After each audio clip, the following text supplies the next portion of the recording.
Alright. Let's see if this works. I think it is. Cool. Okay, yeah. It works. Hi. So if you read the description, basically explained I can't get this to work without the audio desyncing from the visual. My throat's a bit sore. But so I decided to stream it. Long story short, I decided to stream it. I'm a bit uncomfortable streaming it, but we'll see how this goes, and who knows, right? The reason why I'm uncomfortable is because I edit a lot of the time because I have to do retakes sometimes, and my cats, I live in a room with cats, so they will meow and run and make noise, and I'm usually like, oh, I don't want to interrupt the immersive narrative, but fuck it, we're gonna stream it. Get this game done. I wanna see what happens, and I wanna, you know, go through the story with you guys. So, people who are watching this story care. I care about it. Hope you care about the story. Julia's okay. She's better than Lamar was okay. I wasn't a huge fan of him though. You know, the Lamar's from the previous game, but yeah. One moment. I'm going to take a big gigantic sip of water before I start reading.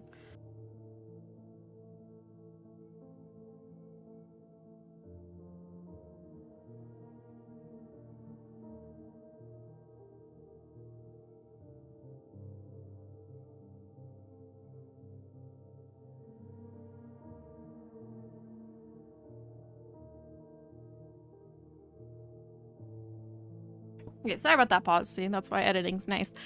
You wouldn't have known there was a pause there. All right, let's go. Let's see if I can remember Julia. It takes me a few tries. A few minutes after I wake up, I see a message slipped under the apartment's front door. Waiter. Yep, looks like he got a short window to meet me in Queens. A few hours from now. Willet's Point. A single suggestion. Get ready for action. Fine then. I will be. Best way to do it would be to clear my mind. Just walk without thinking. Reset the framework. Some fresh air should do it. See, this is where I would stop recording, re-listen to it, make sure I'm getting that voice right. But we're gonna go! Maybe a chance meeting with someone could get me out of this mental rut. Let me look at the world from a different angle for a while and improve my mood. Although when it comes to improving one's mood, nothing beats some crimson red pouring down my throat.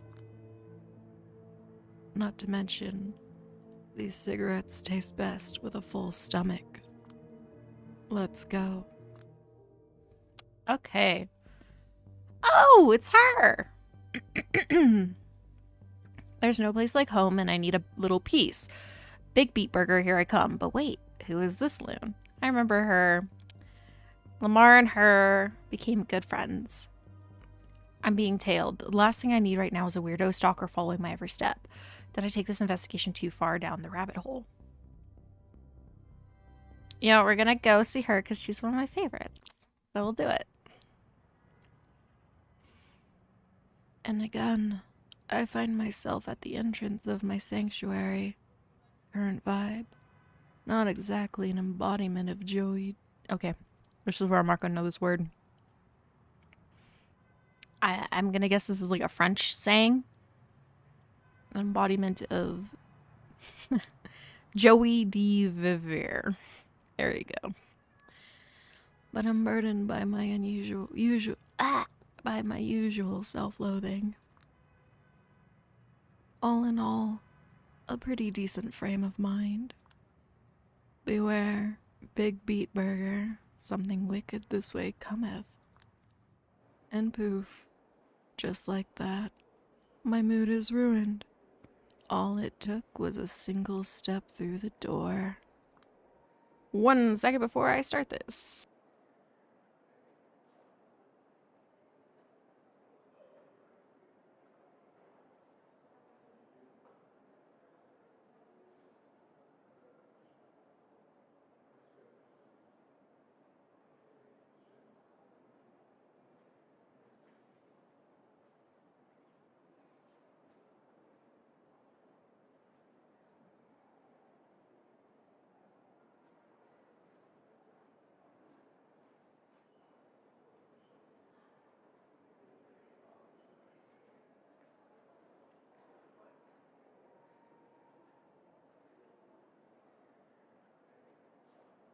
Okay, sorry about that. I had to check my phone and a message.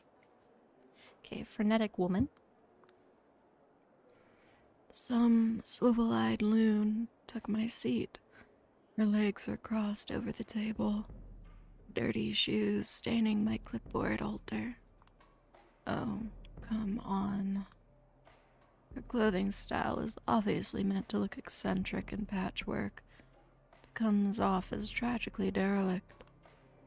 There's nothing coincidental in her table choice, and it's not just because there's plenty of free spots tonight.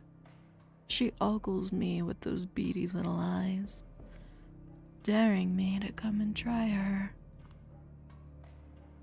I give the guy at the till, Benny, I think his name was, a quick glance. No response. Unsurprising. He's a veteran. He knows better than to get involved. Is this supposed to be a message? Long shot, but a reminder of the camera's watchful eye, maybe. Everything about this lady, her hairstyle, her mannerisms, lipstick smeared nowhere near her actual lips, screams lunatic. I'm not the type that fights tooth and nail to get the other brats out of her cave. But I'm not just gonna back down for no good reason either. I quietly take a seat right in front of her and wait. Yeah, you crazy-haired weirdo hag. I can be patient too. We spend the next 5 minutes in silence. She just sits there and glares at me without blinking once. Another few minutes go by, dragging on indefinitely. She's chewing some red bubble gum with a wide-eyed grin that makes Jack Nicholson's trademark smirk look like Mr. Rogers' beaming smile. Not gonna lie, that munching chew, I guess I should say the chew. That munching chew is getting chew on my nerves.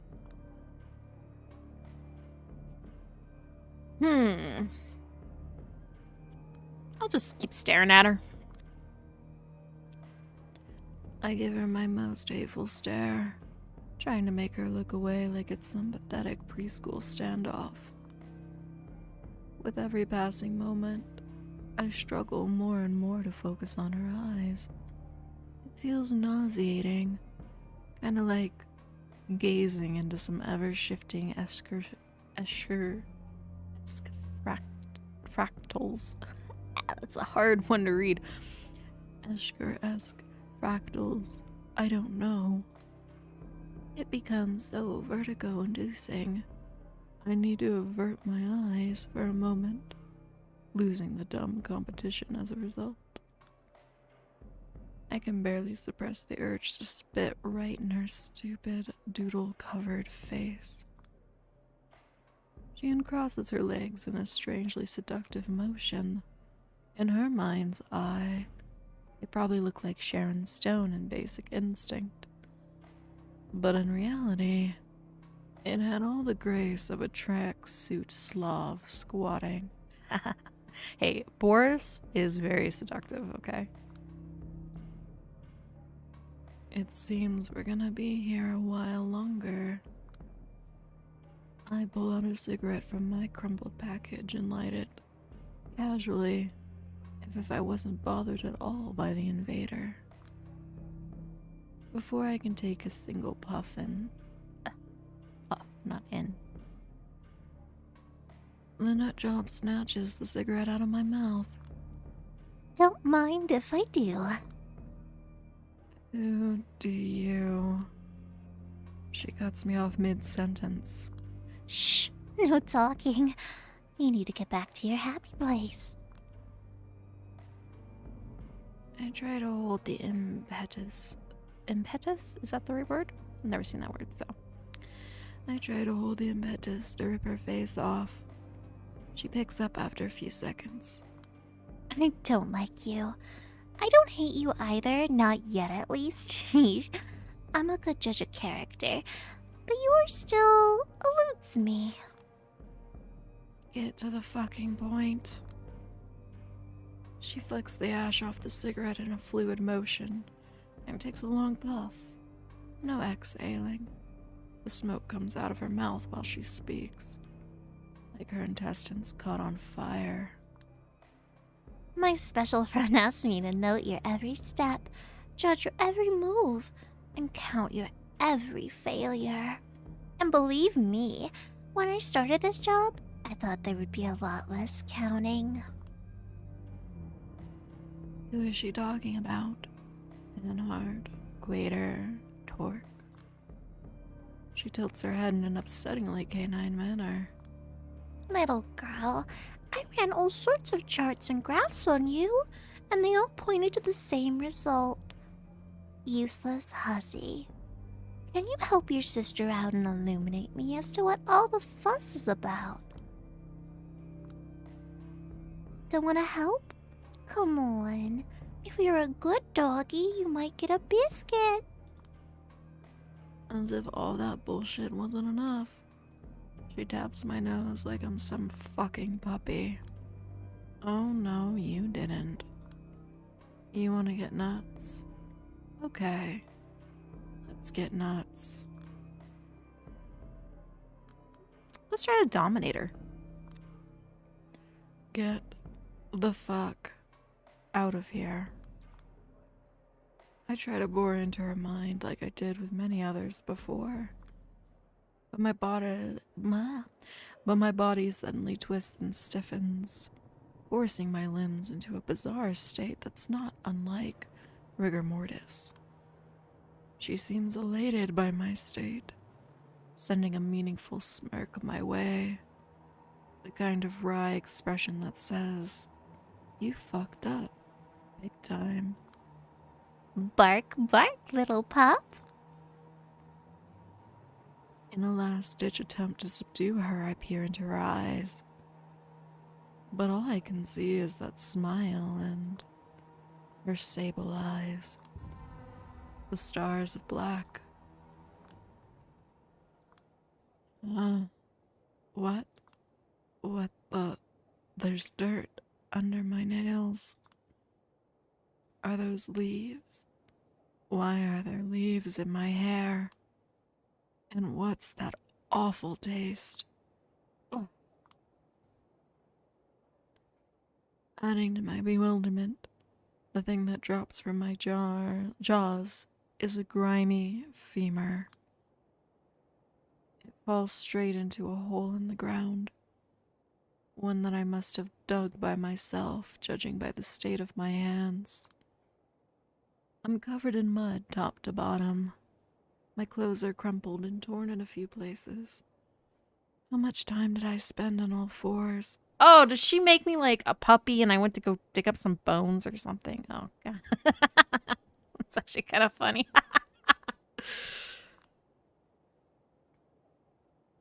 Fuck. I rarely expect to keep a good thing going, but it really looked like I was in for a decent evening. No dice. All I can do now is clean myself up best I can and make up for lost time. Shit. I feel spiritually tainted. If any cat cafe was opened at this time of night, I'd go there to recover.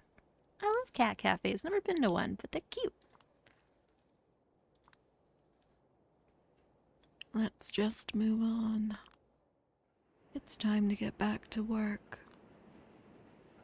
I step inside the subway and head for my meeting with Quater. Oh, for fuck's sake. I thought you were kidding. Nope, I couldn't reach her, but I know for a fact Hope is there. He's pointing in the direction of a double spiral building. And what's she doing there? I understand she's the current leader of the company, acting CEO to be exact. No. You're pulling my leg. Of all the places in this city, the company that brags about creating IT solutions of the future, always surrounded by rumors of monstrous workers' abuse, and all sorts of ethical violations, trading information with governments, and ending the career of a certain promising journalist and professional fuck-up who attempted to investigate them seriously. You might be able to ask her both professional and personal questions. 2 birds with 1 stone. I don't get it. Last time I checked, the company belonged to Cara Montgomery. I'm told she quietly took a sabbatical a few months ago, and it sure looks like the kind of sabbatical you don't come back from. Corporate backstabbing, final death. I'll just say corporate backstabbing. Corporate backstabbing. Not a single corporate shark is good at drawing blood as a patrician kindred. Pretty sure there are bigger powers involved. Okay, so no. Unread. Can I not see what a patrician kindred is? I actually don't know what that is.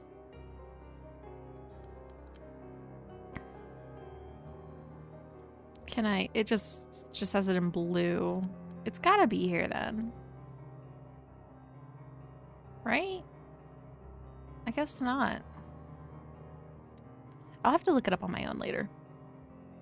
Or if someone wants to comment and tell me what a patrician kindred is, that'd be cool.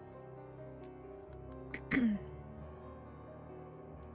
remember I was shocked when I first learned that one of my nemesises back in my old life was a vampire all along. When I realized her position made her untouchable to me, I was beyond mad.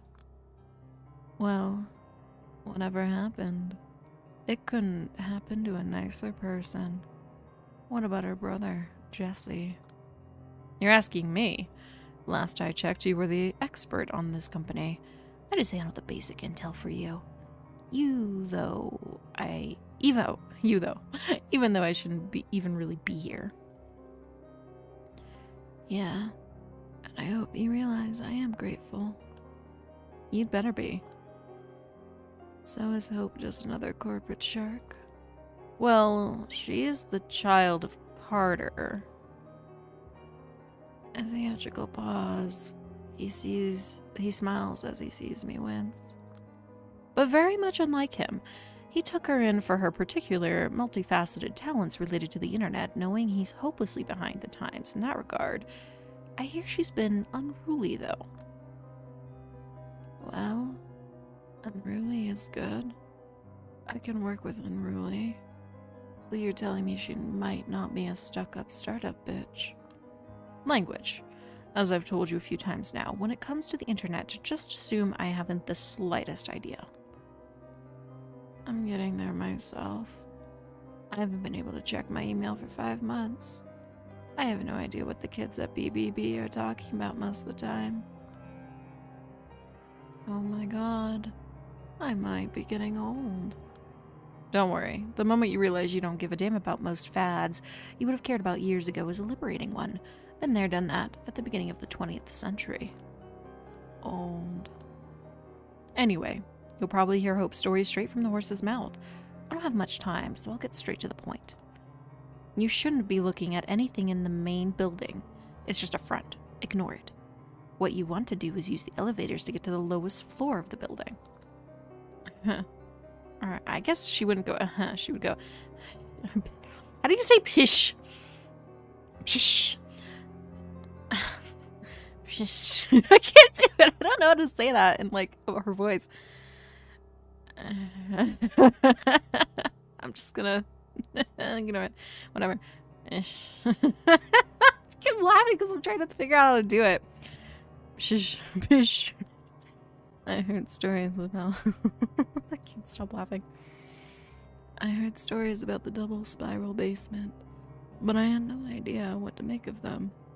Every source told me a different rumor. Did any of them tell you a rumor about an army of underground ghouls? No. I need to take a sip. Ugh, my mouth is getting dry. No, but I'm all ears. Double Spiral employs an army of ghouls as a cheap workforce. They work and live underground away from prying eyes with lesser rights than regular kind employees. Perfect for business. Wow. I'm actually speechless for a second. I had profoundly low expectations at that company, but every time I learn something new about what's going on behind the scenes, I'm still surprised at the level of scumbaggery at play. I'll leave the moral judgments to you, expert. In any case, you need to reach room number 507, where the CEO supposedly resides. And then get Hope to answer your questions. His old-timey flip phone vibrates.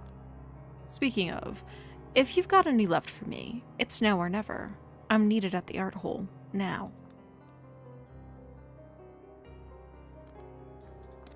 How is the security?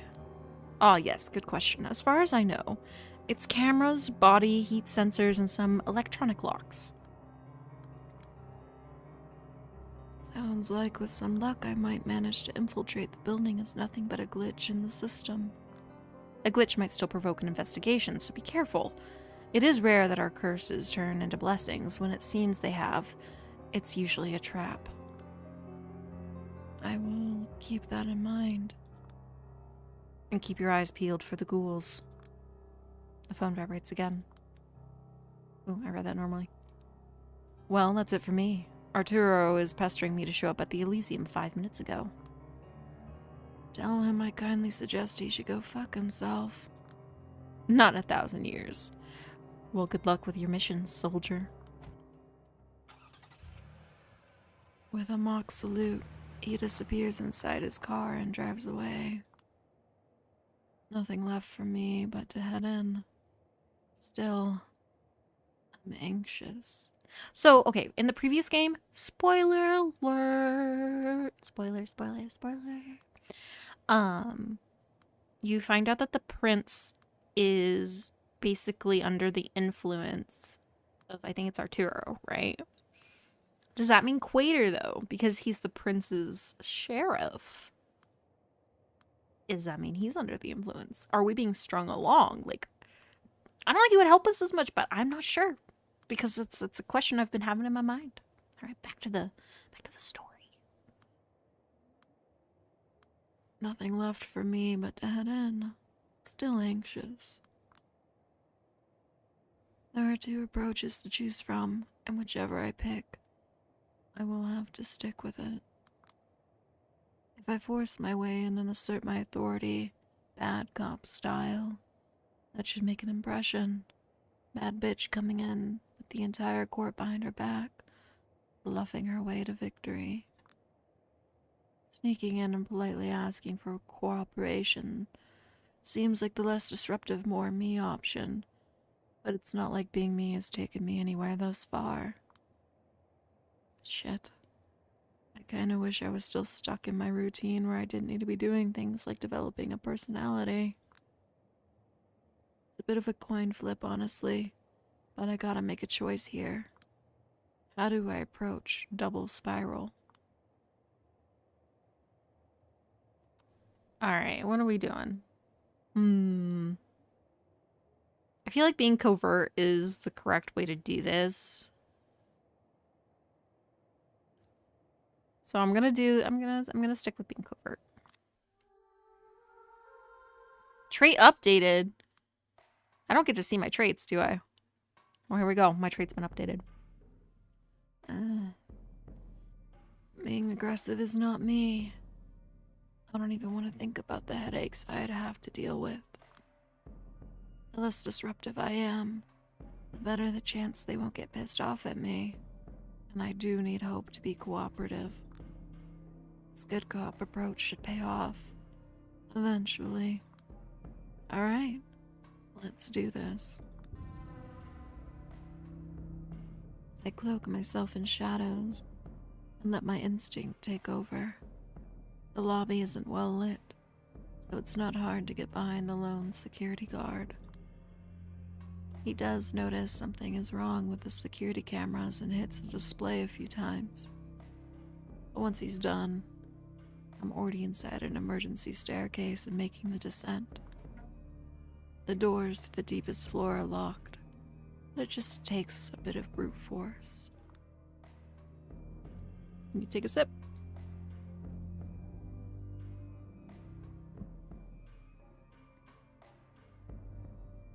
Okay.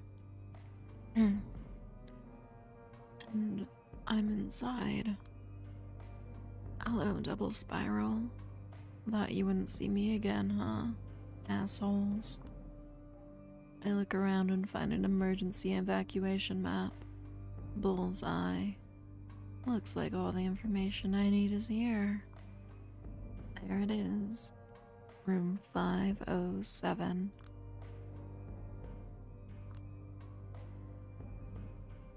Someone comes around. Looks like one of Hope's nerdy ghouls is here to sniff around, but I'm already in the shadows. I slink away as she starts patrolling the corridor, checking if everything is okay. Cameras, body heat sensors, electronic locks. Still, I'm managing. I remain cautious just like Quater would want me to. But it's surprisingly easy for me to avoid security. Progressing toward room 507 is far easier than expected. I reach the double spiral offices where, just like Quater said, hordes of ghouls are slaving away for their company. Deep learning, spyware, social media manipulation, yada yada. The important thing right now is everyone is staring at their own screen, so it's easy to for me to keep sneaking. Aside from the fact that she still seems to be on my trail, only slowed by the fact that she's thorough in her search, I better pick up the pace. And there it is, the final corridor. Time to announce myself. I slowly walk to the end of the corridor. There it is. Room 507. The door looks harder to take care of than the other ones in this place. Probably won't be able to take care of it the same way I did the others. The door to the office of the current double spiral CEO. This funking company. I get pissed off, but I'm trying to control it. There's a camera by the door. If she knows what to look for, she can probably see I'm here on her screen. But just to make sure, I knock on the door. Hope, I'm a Camarilla detective and I will need you to answer some questions. Hope, I know you're in there. Open the door. I will not leave until you do. I'm here on behalf of the Sheriff of New York City. Hope. I keep pounding on the door and calling her name. After a minute or so, a voice rings out in the intercom. Is this thing on? I guess it is. Alright, I got your message loud and clear. I'll meet you in the offices. I'll be right there. Looks like you made it past poor Nastia? What is that name? Nastia. Get back to the offices and keep her company. She's probably beyond pissed off about you eluding her grasp, but don't make it a big deal, okay?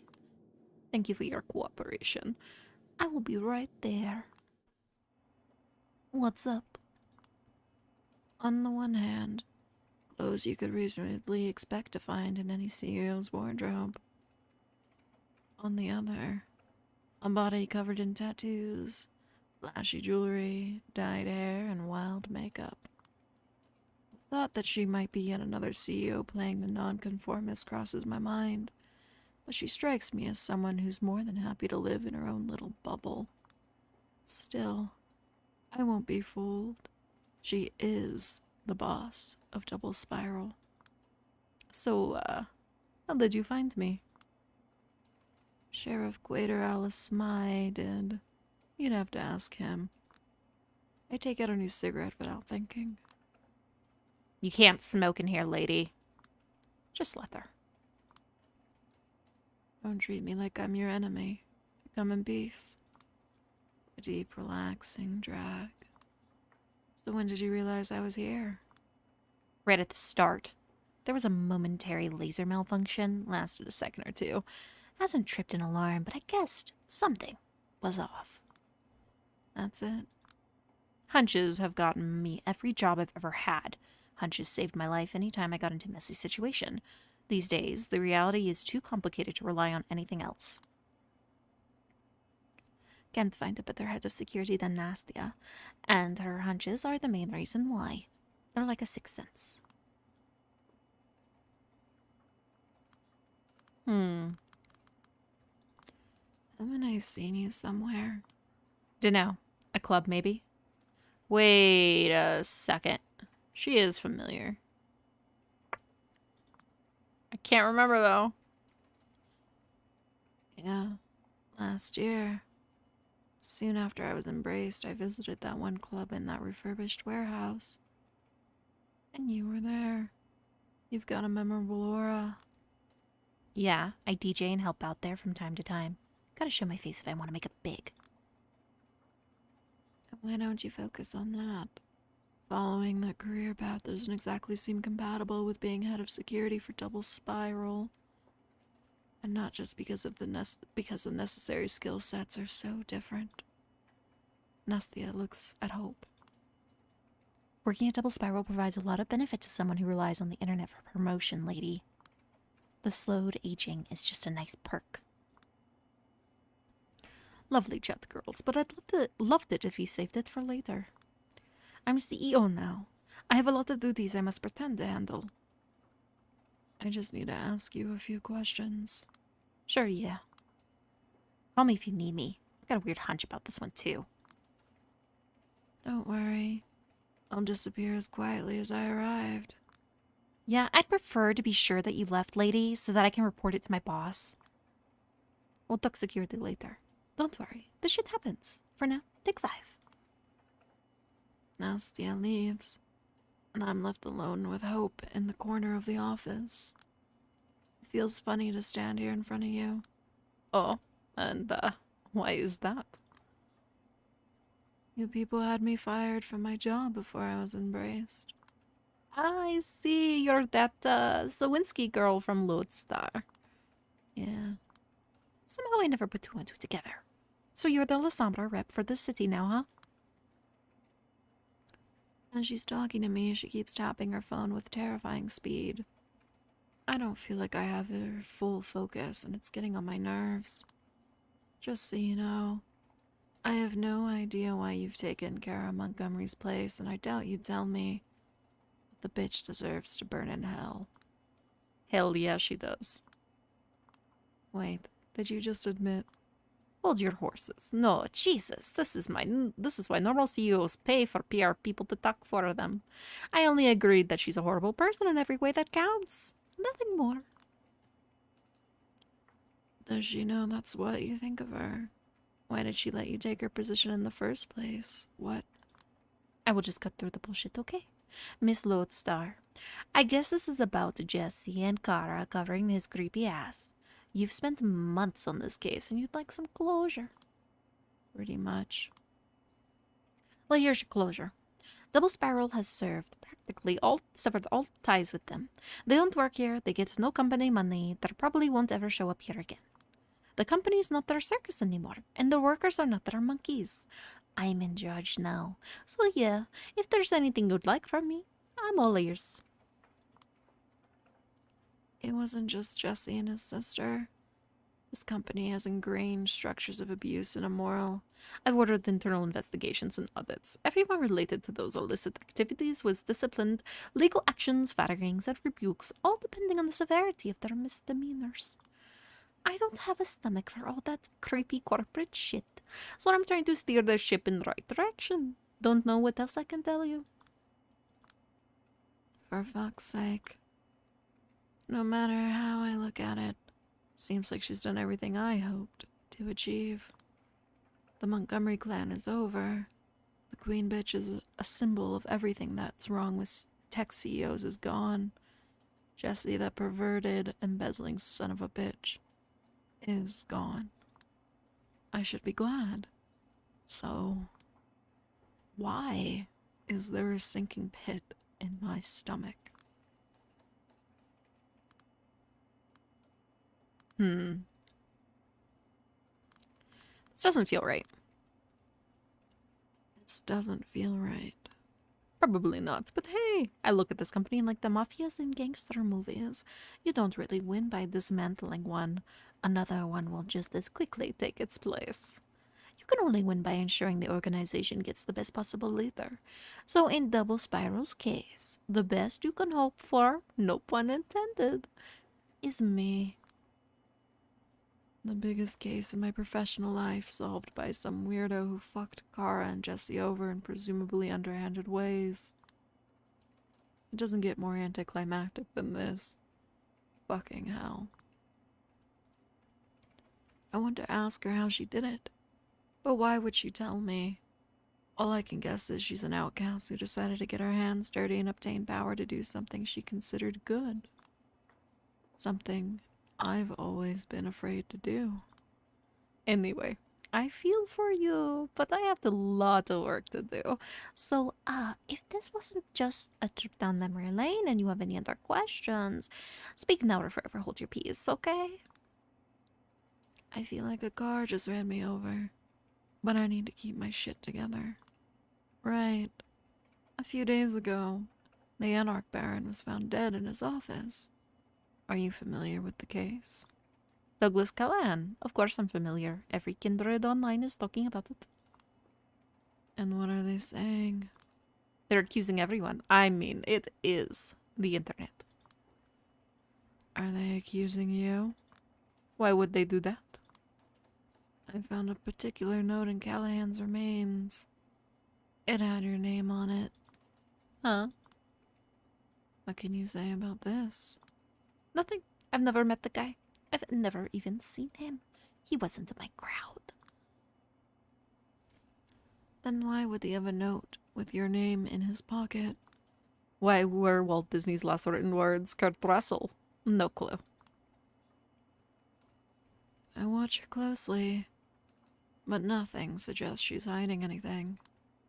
Well, the note actually contained 3 other names and nothing else. Agathon, D'Angelo, Tamika. Ringing any bells now? Her finger, which hasn't stopped to move. Oops, I'm reading that normal. Gotta take a sip.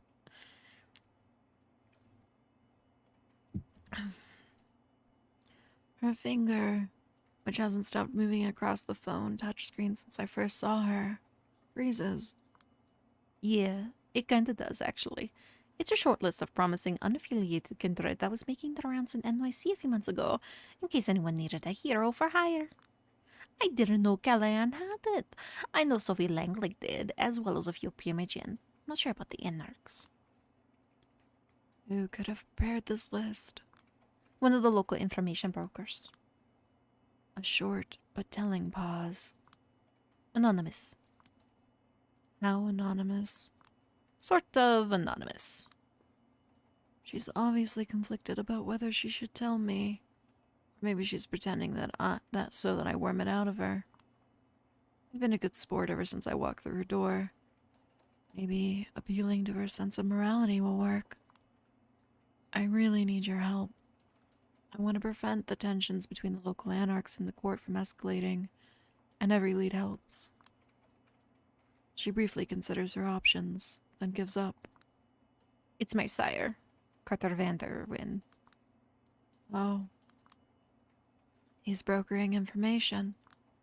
Everyone knows becoming the Prince of New York is his ultimate goal, and that he wants to make friends in all the high places. Sharing useful intel is a pretty effective way to achieve that. So you're telling me that he, a Malkavian Primogen, sold this list to an Anarch Baron? Sure looks like it.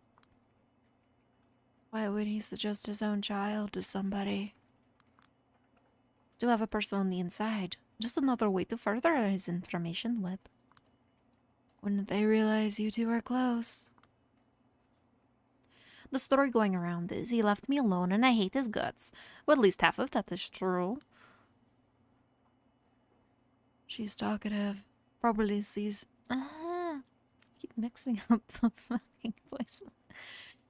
Probably sees me... My throat is so sore. Probably sees me as a way to undermine Carter. Let's see how much further I can push her. Huh. I was wondering how someone like you could control a company like Double Spiral. I suppose a friend in high places would explain it. Yeah, lucky me.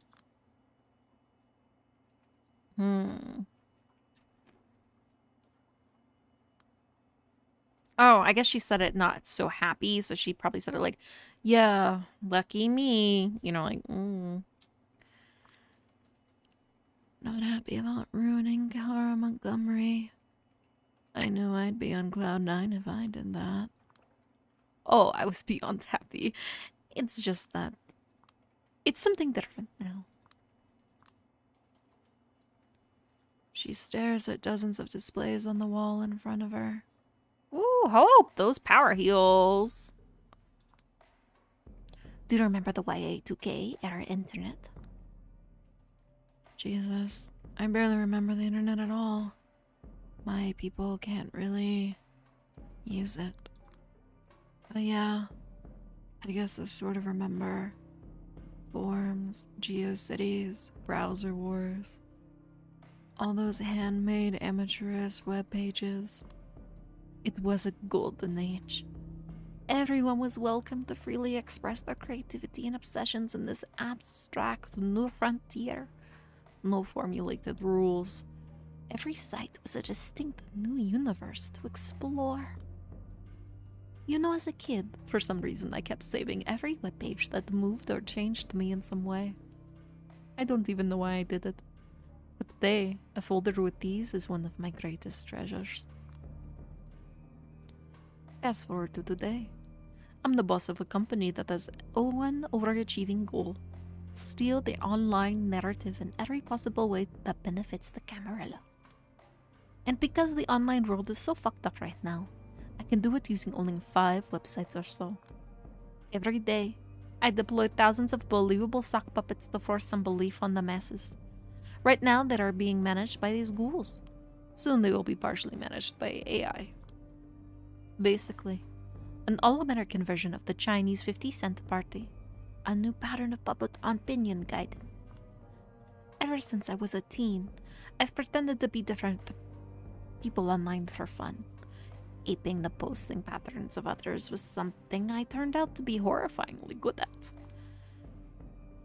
I became even better at it after the embrace. Something about the voice of Malkov in my head. After several years, I became a one-person internet empire. I could impersonate anyone. At I Dream of Tulips, a humble florist from Chattanooga who strives to share positive energy with their audience using photos of beautiful bouquets and motivational quotes and the occasional The Office gif. At Vovo Hufflepuff, a single mom from Brighton who reckons all these trans women must be bonkers and spends seemingly every waking moment of her life having a row with anyone who disagrees. At Polygon Classist, a 19-year-old kid from Utah who keeps posting Y2K 3D renders of poorly proportioned, scantily-clad ladies and telling his audience to remember what they look from you. Somehow this talent has got me here, where it's no longer fun, but work. Work I usually entrust to these ghouls because of all my duties. I want out before my entire fucking mind gets monetized. But Carter won't have that, so I'll keep doing my best for both him and Double Spiral's investors. So, now I gotta sip again. Doing hopes, like, I know I don't have to do the accent, I have fun doing it, but doing it just tuckers me out. So, I kind of have to move my tongue in a different way, you know? So, that's why she wants me to look at him.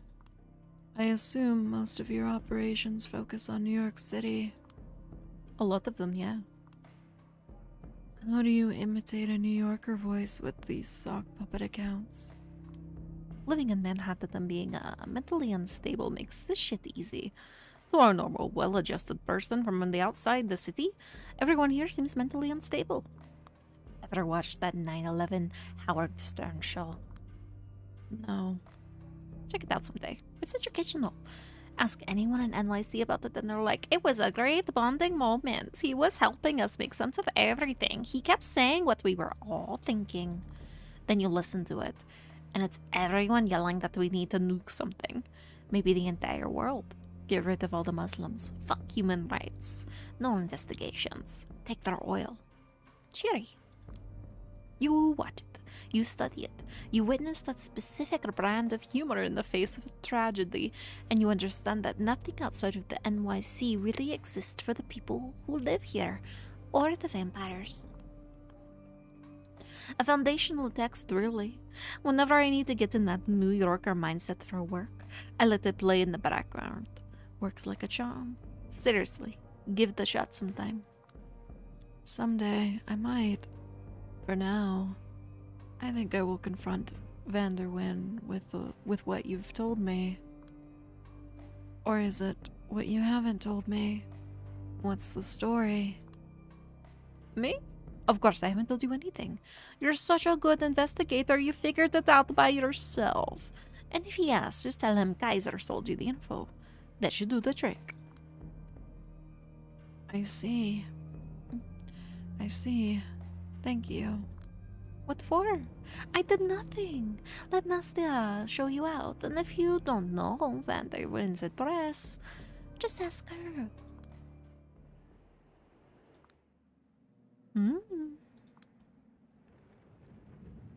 Ooh. Thank you for having me, Mr. Vanderwyn. Winden. Ugh, his smile. No need, no need. I'll be happy to assist your investigation whatever way I can, Miss Swinsky. That sickeningly sweet smile. In this office. Spacious, but oppressive. Here's a man who knows how to subtly unnerve people. But does he even realize it? And I'm sure the presence of the esteemed Addison Payne will guarantee I'm totally transparent. Am I right, Addison? Ooh, Addison's here. Looks like I've interrupted a friendly meeting. In the far corner of the room, I spot glasses of blood and 2 spittoons. Vices and follies of the rich. Are you sure I'm not wasting your time? Not at all. Busy as I might be, I can't say I'm not curious about the findings in the case. Yes, my thoughts exactly. So how are you handling your newfound responsibilities? I'm managing. I'll start by asking the obvious. Where were you the night Douglas Callahan met his, untimely demise? Vanderwyn raises an eyebrow, and then lets out a restrained chuckle. Hear that, Addison? I might be suspected of foul play! Exciting, isn't it? Carter, no antics, please. Just answer the question. Of course. Well, I was right here, just like I told Prince Panhard. As much as I love to celebrate my power, sometimes one has to celebrate the amount of work piling up on their desk. So, your alibi is? You were right here. Alibi? Yes, I suppose. Can anyone back up your story? Well, I did make a few business-related phone calls as I was working, so there's that. That doesn't really answer my question, does it? He regards me with a stare reserved for a troublesome child. Miss Sawinski, this right here is my private little fortress. A space specifically designed to make me focus. I don't really let people in to break that focus. Aside from occasional esteemed guests such as yourselves, of course, and a few wonderful Mexican women responsible for the cleaning duties. So, you don't have an alibi? The look in his eyes screams, why wouldn't you at least pretend to try and get on board with my program, kid? I suppose. But why would that matter?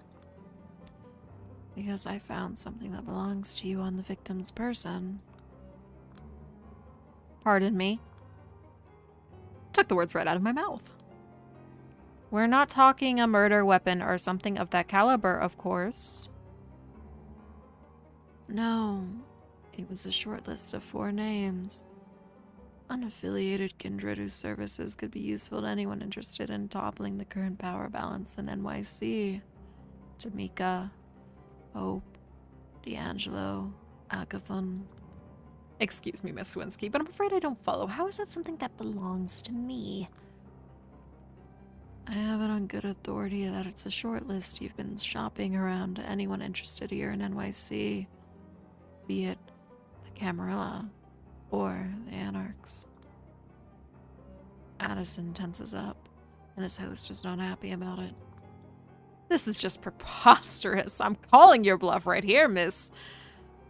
No, the bluff is coming right now. Mr. Vanderweyden, if you want to voice concerns about the information I have, how about you voice them to Kaiser, not me? Addison turns to Vanderweyden, clenching his lips and gripping his wheelchair armrest tightly. For a brief moment, the ever-present smile on Vanderweyden's face goes missing, and the expression that replaces it reminds me of a horrifying void, like a sneak peek into what's really going on in his soul. He quickly collects himself, but the image is burned into my retinas. To think these sorts of unsavory rumors are circulating around me. I should be grateful you let me know. So, you're denying it? Of course I'm denying it, categorically. You can bet your life savings on it. I certainly hope it's nothing more than an unfortunate blunder. Et tu, brute? Come on, Addison. We've known each other for years. Yes, and what about it? Well, sweet Jesus, Addison, I will get back to you in a second. Any more questions, Miss Winsky? Any of the names on the list sound familiar to you? No.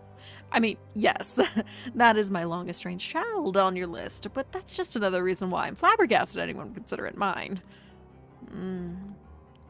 I see. Well, I hope you understand why I'm considering you a prime suspect now.